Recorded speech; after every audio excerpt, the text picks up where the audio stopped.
So in this video about Rome, I'll be covering three main things: where to stay, what to see, and how to travel between places. So where to stay? Let me show you on the Google map what is the best place to stay in Rome. So it all depends on which places you are covering in Rome.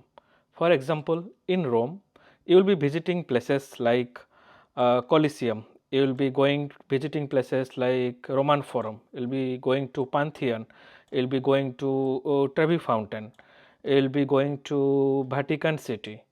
You will be going to uh, it's Castle di Angelo. So all these places mostly you will be covering. So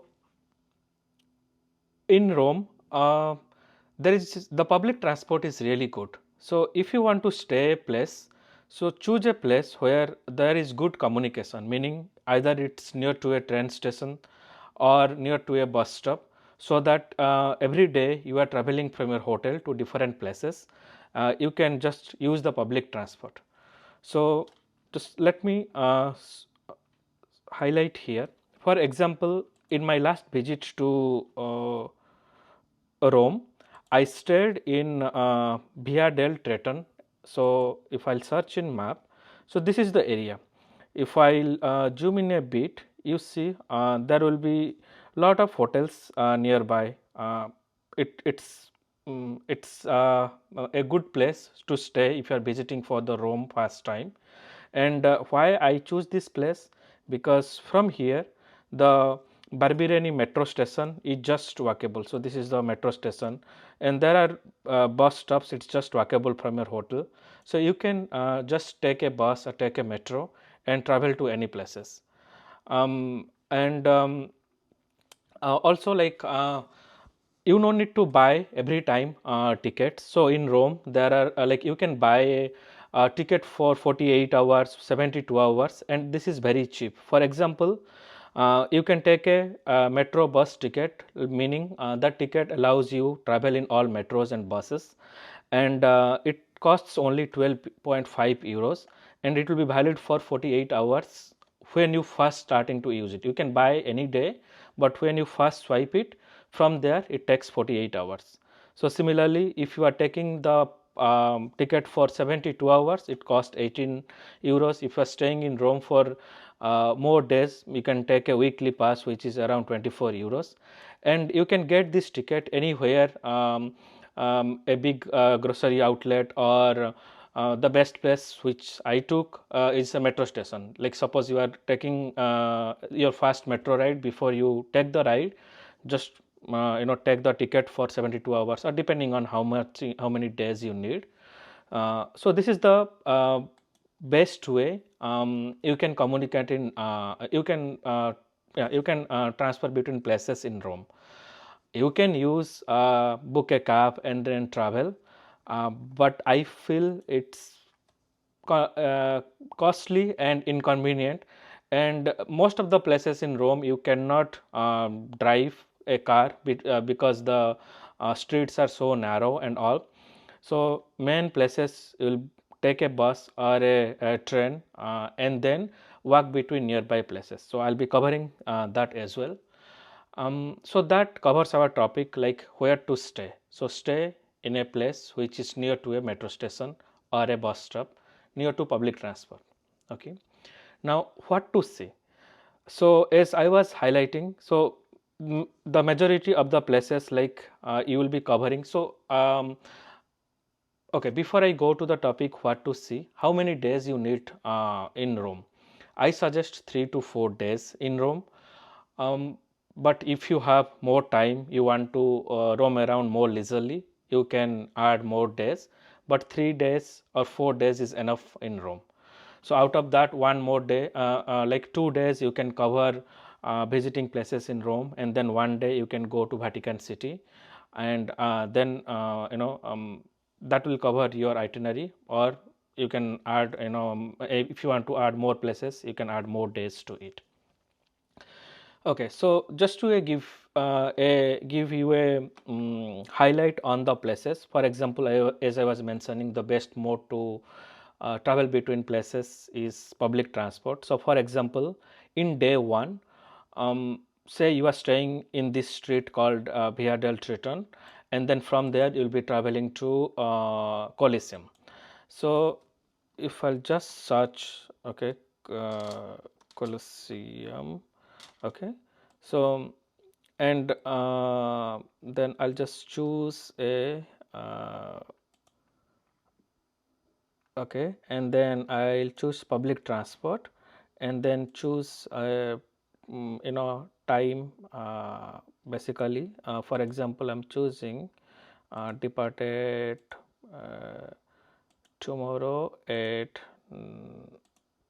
9 a.m. or something. So okay, so you can see before you plan, before you visit Rome itself, you can just search all these routes, which bus you want to take, and then just take a note in a notepad or something, so that you don't have to struggle around at that time. Okay, like how will I travel and all stuff. So same thing I did. I planned my whole route and then just put it in a notepad, and that was a guide for me. So for example, as I was saying, from your hotel you are to first start with Coliseum. So this is where I'm staying, and then this bus takes 17 minutes to reach to Coliseum. So just take the take the bus, and then it will drop you near to the Coliseum bus stop, and then you can visit places, roam around Coliseum, and then once you are done that, and then nearby places you can go to the just pick your route by metro or bus to your next stop. So the day one you want to cover places like okay, Coliseum, and then so from here again let me just show you, and from Coliseum, okay, and then you can add all these places, like as I was saying, Roman Forum. Here is Roman Forum, and you have a place called Palatine Hill. So all these places are nearby, so all these places will be here. You can just start from hotel, reach Coliseum, and then visit all these three places, and then once you are done you can return to your hotel. So day two, you can cover places like Spanish Steps, Trevi Fountain, Pantheon, Piazza Novana. So just to show you in map, so from your hotel you want to go to the first stop, take a bus or you can walk also, and then so for example it's Spanish Steps. Okay, so this should be your first step.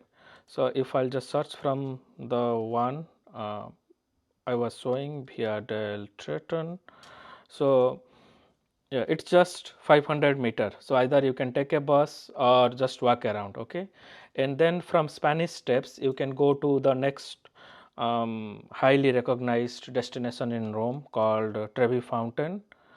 Trevi Fountain, and from there you can go to, from Trevi Fountain you can go to Pantheon.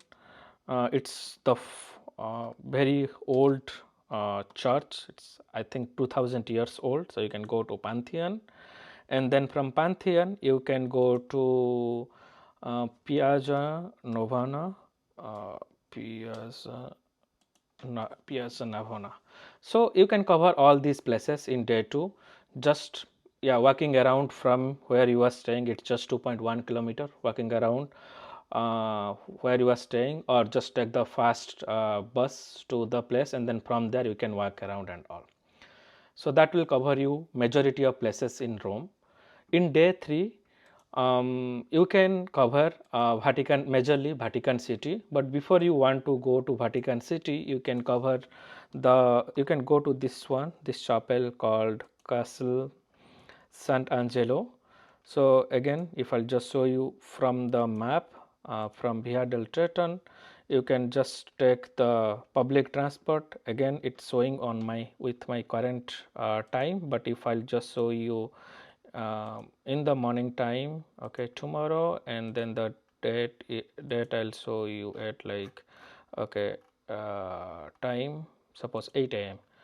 So there will be lot many options. So you see from here you can take the bus and you can reach here. It is only one bus, you don't have to change any connectivity and all. And from there you can just walk to the this uh, yeah, this castle, roam around 1 or 2 hours, and then from once you are done in the castle, then you can go to the next step called Vatican City. And then Vatican City, you want to start with like St. Peter's Square, Vatican City. So it's just, yeah, it's just not even a kilometer, it's showing here, but you can straight walk directly basically in this route. In the map it is showing, but you can walk directly.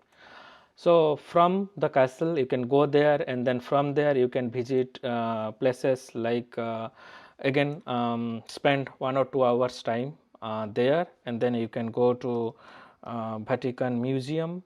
And inside Vatican Museum you can visit Sistine Chapel. That is another important place which you don't want to miss. So all this just to give you a note, all these places are pretty crowded, so pre-book your tickets before you visit to before you reach to Rome. So some of the tickets are booked 2-3 months before, so just Google it, go to their website and then book tickets. For example, St. Peter's Basilica, you can go to the top of the church, top of the dome. It's a nice view. I will definitely recommend it. Go to the book the tickets, go to the dome, and from the top you can see the whole um, Rome or Vatican City. Similarly, for example, Vatican Museum, all these tickets you can be standing in queue and get the tickets, but it will take 1 or 2 hours time depending on the crowd. Better from advance book these tickets so that you can save a lot of time in your trip, not standing in queue but visiting places. So just to summarize these 3 points, where to stay in a place where you will have good communication, meaning near to a train station, near to a bus stop, and what places you want to visit depending on which how many days you have. Don't miss all these important places which I showed. It will take 2 days of time or 3 days of time max. And um, pre-book your tickets. That is important because you want to avoid those times waiting in the queue. So okay, that's it. Thanks everyone. In another video maybe I'll covering some of the other details like um, how to plan it properly, like what before you book, what are the things you need to consider and all. But this is a good starting point if you are planning to visit Rome.